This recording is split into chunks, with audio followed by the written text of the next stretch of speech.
Hi guys, and welcome back to the Bird Photography Show with Glenn Bartley. Hello. And me, Jan Wegener. We really appreciate how much feedback you've given us on the first two episodes and all the comments and support that you've given us so far. So we really appreciate it. And if you want to support us, leave us a comment, like the video, and make sure to subscribe to the channel.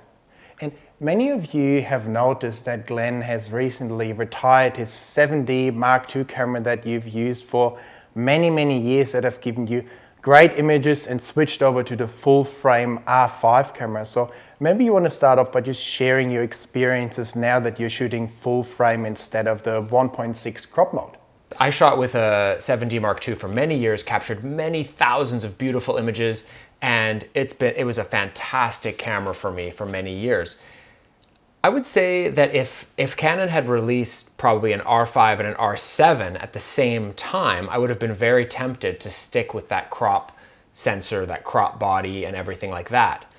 Okay. But, you know, now that after buying the R5 and shooting with it, I mean, the main reason to purchase that camera wasn't that it was full frame. It was that it had all this new technology, incredible ISO capabilities. The IAF, of course, is amazing, incredible autofocus, and all these things that just made you feel like, I can't wait for an R7 if it might someday come out. And I remember WhatsApping you when you first got it, and I said, in crop mode, does it actually like zoom in to the 1.6, or is it just like grayed out on the outside? And you were like, no, it zooms in. So I was like, wow, that changes everything, because now I can actually shoot in crop mode if I want, if the bird's far away, if I'm doing field photography, I'm walking around looking for little tanagers or warblers, I can crop in, still have the bird big in the frame so that I can find it and focus on it. And yet when I'm doing flight shooting, or if I can get super close, I have the best of both worlds with the R5. So that's the way I feel about the situation as it stands right now. I certainly have no regrets about buying the R5, and yeah, it's just onwards and upwards. So with the R5 giving you kind of the best of both worlds, what would be like the specs on like a potential R7 that would actually tempt you to maybe not jump ship, but at least consider it as a serious like second body? Yeah, I mean, I think for me now, if an R7 does come out, I think I probably would be thinking of it more as a second body, that the R5 would still be kind of my main body. So yeah, I mean, obviously that when you're looking at using a crop body camera, traditionally they've been less expensive, which is of course one factor. But the other thing is, of course, they also give you more effective focal length. So when you have a small bird, you're seeing it bigger in the viewfinder. And so if the rumored R7 was more than 17 megapixels and still had great image quality, like comparable to the R5, then that would make it an attractive option to use when you're doing that style of photography. If it's less megapixels, which is unlikely, or if the image quality is lower, then you got to really wonder, like, especially if the ISO performance is like a couple of stops worse, and yet you get just only a few more megapixels, I don't know if I'd really be that tempted, but it sure would be nice to have a second R series body that maybe is less expensive in the bag as a backup to the R5. So that's kind of where I see things going. So how about you, Jan? What do you think the camera might be, or what would you want in an R7? Well, personally, I'm really committed to the full frame cameras because they typically also offer me much better video features. So personally, for me, I'd love to try out an R7 camera, but I don't really see myself buying one. But if I was gonna look at an R7 camera, I would definitely want to see it very similar to the R6 or R5, probably more the R6, and a similar body, and then just having like a crop sensor. The only problem that I see if Canon was building an R7 that has the same body, same autofocus features, same everything as the R6 with just a crop sensor is that I don't really think the camera then really fits well into the lineup. So either the R7 would have to cost as much as the R6, or Canon, as they have done in the past, would somehow have to cripple it in some way, give it worse autofocus, less frames per second, or just simply take away most of the video features. Yeah, for sure. I mean, it's obvious you can't have your cake and eat it too, as they say. So you're not going to get an R7 that's a similar entry price point as the 7D was when it came out, which is, I believe, $1,800 US, I think. Don't quote me on that, but I think that's what it came out at. And get all the same features of the R5 and R6 and more megapixels in a crop sensor. It's just not going to happen. Something has to give. Another thing, another rumor that I've seen is that Canon might be going towards like maybe even coming out with like an R7, an R8, and an R9, and they might actually wind up kind of maybe like merging the Rebel and the M series of mirrorless cameras into like a smaller body, but it would be cheaper. So that could be a way that they come out with, continue that 7, 8, 9 series, but that's probably not something that any like I can't see putting a little M body on my 600mm lens and being very happy in the field. So I don't know. I guess we're just going to have to wait and see, but we would love to hear from you guys. What do you want to see in an R7 if it comes out? And what do you think that camera might be? Let us know down in the comments. We'd love to hear from you. Definitely let us know. And there's one more thing we can actually talk about when it comes to the crop sensors. If they have too many pixels on that sensor and the noise performance is a lot worse compared to the R6 or the R5, even though you can deal with noise pretty well, as we've shown in our last video, I think one problem becomes that a lot of the RF lenses that are a lot slower, like f7.1 or f11 wide open, they become a lot harder to use on an R7 if you feel like you're limited to maybe ISO 30 to 100.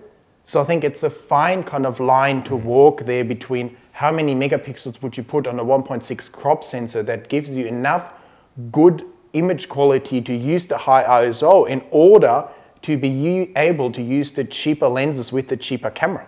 Well, we've talked about the R7, which who knows if we'll ever even have an R7, but there is one camera that we pretty much do know that's coming, which is the R3. In fact, we thought that it would have already been, the camera would have already been announced by now based on some rumors that came out earlier. Turns out it's going to come out a little bit later than some people thought. But we should probably talk a little bit about the R3 since we're talking all about gear. So what do you think about the R3, Jan? I think it's actually a really interesting camera, and personally I don't even know at this stage if I'm interested or not, because there's rumors. I had a very good source, my personal source, tell me a long time ago it will be around 24 megapixels. And then Canon rumors is sticking with 30 megapixels, but then they also recently released something saying maybe it's 45 megapixels. I must say personally, I'm not very tempted at 24 megapixels and a probably $6,000 price tag. I don't really think that fits in my lineup. But if it's 45 megapixels, 30 frames per second, no blackout, nice video, everything, I would have a lot harder time not at least being very tempted to try and buy the camera. Because recently when I was using the A1, it's certainly nice to have the 30 frames per second when you're shooting like really fast action, you're getting a few extra poses. So it's certainly something that I would find tempting. I mean, the one thing that's against the 45 megapixels is that Canon didn't mention 8K in the release. Maybe they keep it as a surprise. What do you think about the R3? Is it something that would interest you? Well, I think we should take a little step back, a little history lesson here for folks who have not been, maybe were never shooting in the film era. The EOS 3 was a beloved camera of photojournalists, wedding photographers. It was a real workhorse in the film lineup. It did a lot of things amazingly well, and it was super robust and just an amazing, like, reliable camera for those who didn't want to buy the EOS 1, which has always been the flagship model. So I think that's what Canon is probably trying to do here, is to bring something in that's targeted at wedding photographers, photojournalists, sports photographers, and not necessarily people who need all the video functionality. Let's remember, the 5 series cameras of Canon have always been the DSLRs with the best video cameras.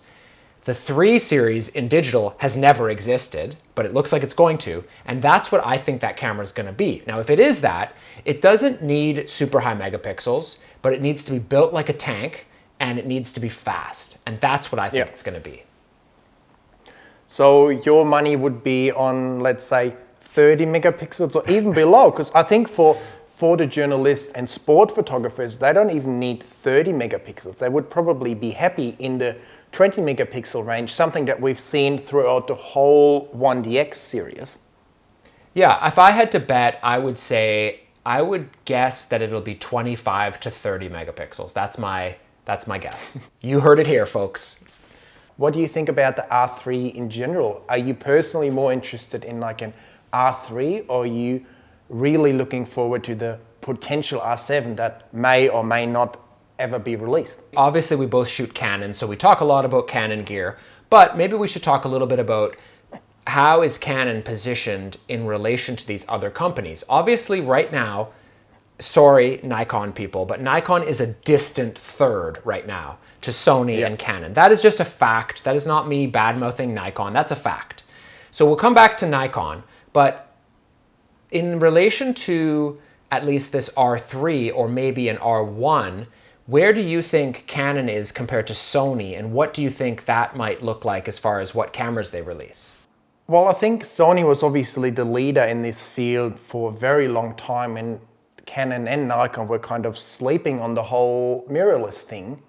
But then recently it seems like with the R5 and the R6, Canon decided we don't want to be this far behind. We just have to throw two cameras out, go all in on those two bodies. I recently had the chance to use the A1 and the Sony A9 II in the field with the amazing Sony 200 to 600 millimeter lens. I mean, that lens especially was what really amazed me. It's really, really good, and it only cost like $2,000 for a 200 to 600 millimeter lens. The A1 was a fantastic camera. I really enjoyed it. It's the first Sony camera that has the bird eye tracking as well, and that's definitely something that you and I highly value. And personally, I actually would not consider buying a camera that does not have bird's eye tracking anymore. And this, to me personally, is where the Sony lineup currently lacks a little bit compared to the Canon now, because the R5 and the R6 both have the eye tracking, whereas the A9 II, for instance, it has like real-time tracking, but it doesn't look for the eye specifically. Where it was very good was when it comes to flight shots, because then it just grabs the bird and tracks it very, very well. So overall, I really enjoyed the A9 camera as well, the A9 II especially, but not having the eye tracking is definitely a big drawback. And I think this is probably something that Sony will have to add to all their cameras, at least going forward. I don't know if they could even add that to like an A9 II camera, because currently the A9 II, I think it's like $4,600 or something. So significantly more expensive than like an R6, but it doesn't have the eye tracking, and the R6 is almost $2,000 cheaper. Yeah, I think Canon has set the new baseline with the R5 of like, that's the new, you expect eye tracking, you expect amazing video, you expect this at that price point. So Sony definitely has an intriguing lineup. We want to know from you as well, if you're a Sony shooter, what's your current setup? Are you using an A1, A9, A7R4, A7 III, or are you holding out for the long-rumored A7 IV? So let us know in the comments. We definitely want to hear from you as well, because we're both Canon shooters, but we love to talk about all different kinds of gear, so definitely let us know. Let's talk about Nikon for a little bit. They probably had the best DSLR camera for wildlife ever made in the D850. But when it comes to the mirrorless game, it seems like they've been struggling a little bit, because I think the main thing for the two of us is that Canon and Sony have bird's eye tracking or animal eye tracking, and that's actually where Nikon's biggest Achilles heel seems to be, because just side by side, they just can't keep up with that sort of real-time tracking, and that's something that people would definitely want going forward. Yeah, I mean, basically what it comes down to is Nikon's next mirrorless camera, what is it going to be, the Z9, I think? It has to be really good, and it has to be at least in the ballpark of the R5. And if it's not, they're lost, basically. Like, I feel like people who are holding on to Nikon are going to jump ship to either Canon or Sony, and Nikon, being a smaller company, is going to have a really hard time getting back in the race even, I feel like. So they better hope that that Z9 is a good camera, or it's going to be a two-horse race. Yeah, because I've heard from many of you guys, all the Nikon shooters in the comments, many of you said, I'm holding out for the Z9, I see what that's gonna do. If that's like similar to an R5 or like a Sony A1, then I'm back on Nikon, I'm banking on Nikon. I like the lenses, I love the 5.6 500mm lens, but if they are not able to deliver the mirrorless cameras of the other brands, then I will look for other cameras. Is that how you still feel? Let us know in the comments. Are you hanging on with your Nikon gear, hoping for the Z9? And which of the other brands would you be tempted to jump to? Are you looking at the R5 and Canon, or are you looking at like an A1 or A9 and all the Sony lineup? We've talked a lot about equipment in this episode, and we thought, since we're all talking about equipment, I thought maybe I should do a little equipment review. I recently got this cool little charger in the mail from a company called Xtar. Right now they're just doing a Kickstarter, but I thought I'd show it to you guys because it's kind of cool actually.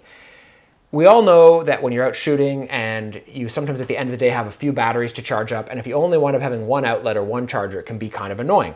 Well, this one is pretty cool. Check it out, Jan. It's got one on the back and one on the front. But if that wasn't enough, you thought I was done there with two. You get this little thing and you put that on there, and now you can charge 4 batteries at a time. So that is actually pretty cool. If you've been out for a long day of shooting, you're getting ready to go to bed, you put all 4 batteries on, you go to sleep, you wake up in the morning, and I don't know about you, but I don't think I've ever killed 4 batteries in a day. I mean, that's a lot of juice. So pretty cool, very lightweight. I would probably not travel with the carrying case. I would probably just bring this. Now, with that said, there's one issue that I found. Everything was great, except I noticed that with the R5, the new battery that comes with it, the high capacity one, the LPE6H, the charging unit comes with their little fast charger power brick, and it works just fine on the regular batteries, but it wouldn't charge the high capacity, the new battery, all the way to 100%. It would only charge it to like 60%. So that was a bit of a letdown. I got in touch with the company and they said, yeah, we're kind of working on that. If you want it to charge the high capacity battery to the full amount, you can't use the rapid charger, but if you just use any power brick that comes with your cell phone, or everybody has tons of these things floating around now, it will then charge it to 100%. It'll take longer, but it will charge it to 100%. So I just thought I'd mention that because that could be a deal breaker for some people. But overall, I kind of like this thing because for me, when I'm traveling, oftentimes end of the day, I have 3 or 4 batteries to charge, and I don't want to have to be monitoring like, oh, that one's done now, and go swap it out. I just want to put them in there and go to sleep and wake up in the morning and have lots of juice. So anyways, new product. Again, it's the Xtar. Let's see what the model is. The SN4. And if you guys are interested, we'll leave a link down in the description. All right, guys, that pretty much does it for this episode. We've talked all about rumors, the R7, the R3. Where is Sony compared to Canon and Nikon? We hope you've enjoyed the episode and you've learned something, or at least if you found it interesting and intriguing. Let us know down in the comments what you think's coming, what you want to see from the camera manufacturers, and we'd love to see you back here in episode 4. Absolutely. Thanks for watching. Let us know in the comments, R7, Z9, A7 IV, what are you wanting to see in the future? Give that a thumbs up, subscribe, and we will see you very soon. Bye. See you later, guys.